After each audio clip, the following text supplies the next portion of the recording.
Nalika urip lagi jaya, kabeh kahanan katon kumregah.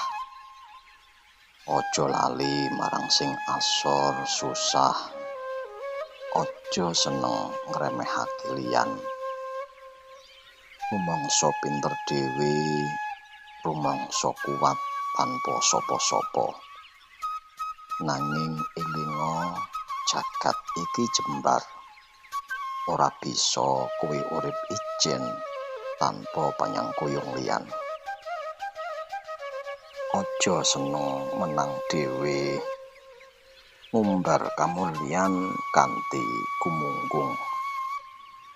Amarga sesuk sapa sing ngerti, bisa wae kowe malah sing butuh uluran tangan.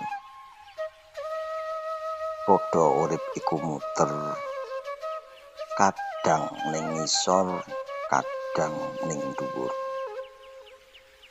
Sing saiki kok remehake, bisa uga besok malah dadi penulungmu. Mula ora usah menang-menangan, ora usah nduweni sifat adigang, adigung, adiguna.